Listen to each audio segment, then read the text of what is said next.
Section 19 Vested interest where, on a transfer of property, an interest therein is created in favor of a person without specifying the time when it is to take effect, or in terms specifying that it is to take effect forthwith or on the happening of an event which must happen, such interest is vested, unless a contrary intention appears from the terms of the transfer.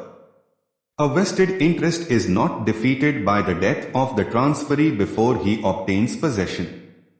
Explanation: an intention that an interest shall not be vested is not to be inferred merely from a provision whereby the enjoyment thereof is postponed, or whereby a prior interest in the same property is given or reserved to some other person, or whereby income arising from the property is directed to be accumulated until the time of enjoyment arrives, or from a provision that if a particular event shall happen, the interest shall pass to another person.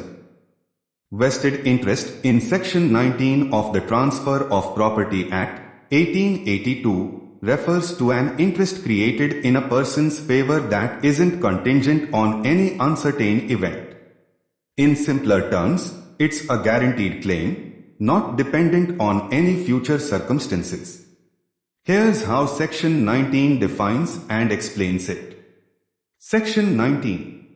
Main clause: if property is transferred and an interest is created for someone without specifying when it takes effect, or it takes effect immediately, or upon a guaranteed event in the future, then that interest is considered vested.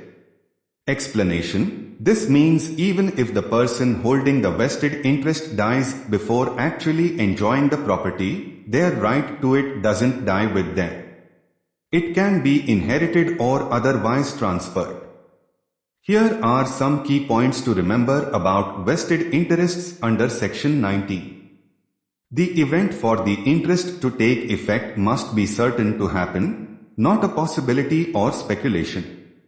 Intention matters. If the terms of the transfer clearly show an intention to postpone the interest, it might not be considered vested. Right versus enjoyment: having a vested interest means possessing a guaranteed right, not necessarily immediate enjoyment. Owning a house with a mortgage is an example of a vested interest without immediate enjoyment. Understanding vested interests is crucial in property law, particularly inheritance and transfer of rights.